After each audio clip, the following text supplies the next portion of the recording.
I love this time of year, and well, it's little different for me this year because, as one of my viewers rightly said, and thanks for that, Darren in Wakefield in the UK, um, my allotment has been slightly taken over by the wildflowers this year.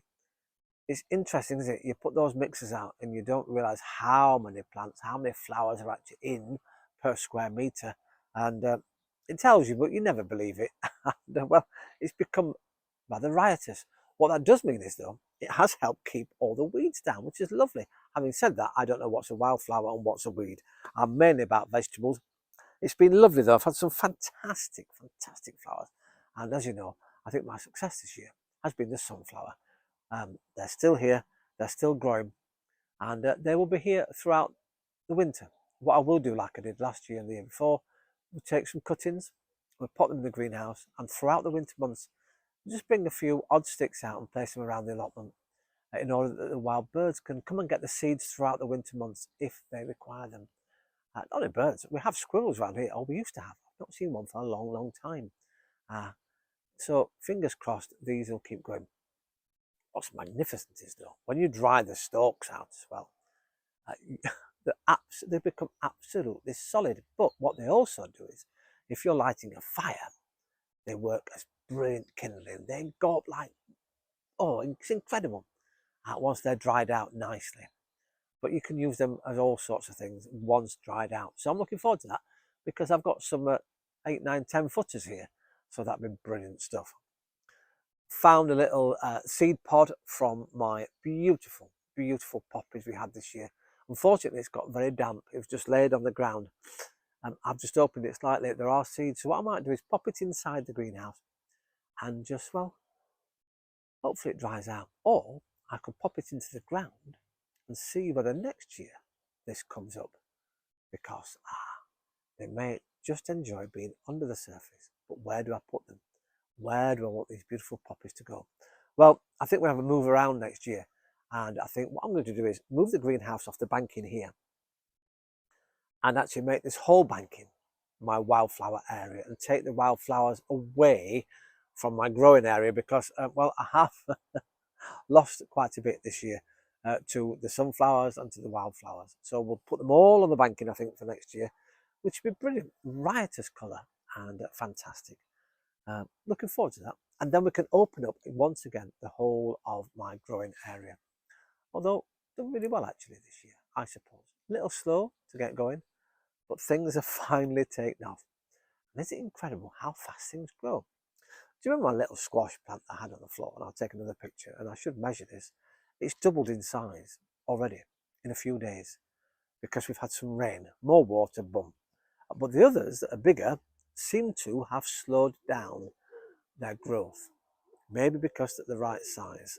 And well, we'll take a look at those on the next program to see whether or not we can pick them. And once we do pick them, what do you do with the squash plant? Interesting, isn't it?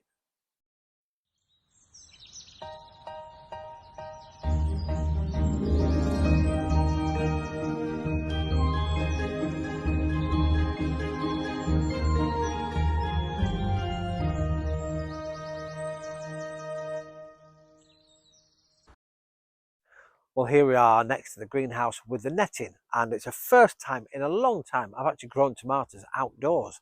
And of course, we know because of the superb conditions we've had here, heat, rain, moisture, wind in the right direction, that we got blight on my tomatoes. However, having cut most of the leaves off the infected plants, they seem to be surviving.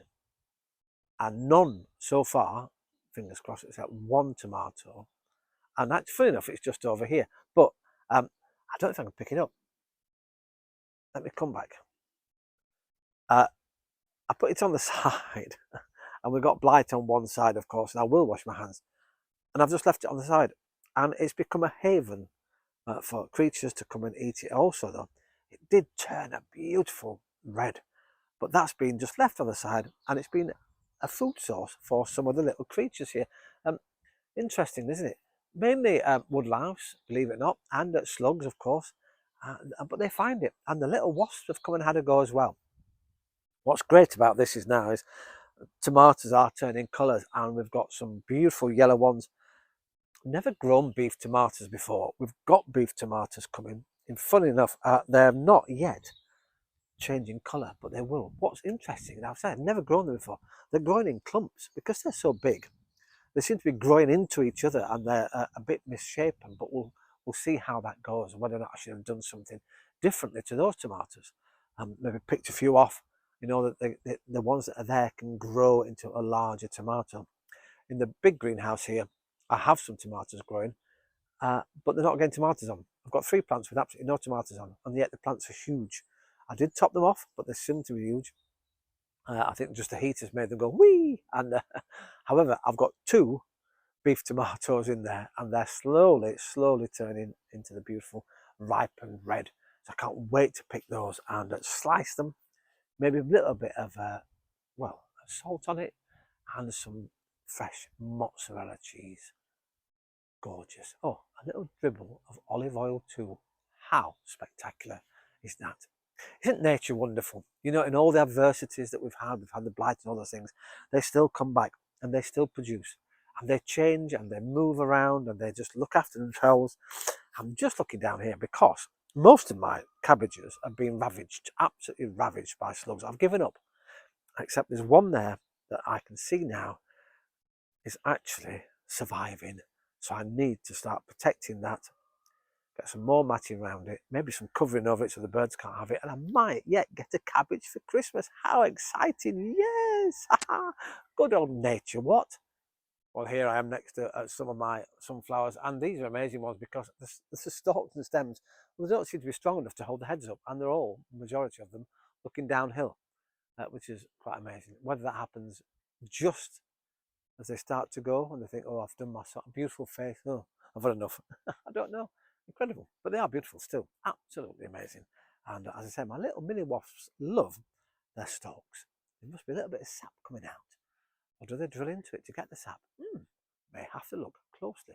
Now, this time of year, what do we continue to do? What can we do for next season? Well, you can put your spring onions in if you like. You can put some overwinter cabbages in, and well, they'll just potter along over the winter and enjoy it and have a nice time. I'm not going to do that this year. I'm not going to pre-sow anything. I'm going to clear the ground completely over the winter months and just let the soil get back to being unproducing soil. It needs time out. Really, we should give it a whole year.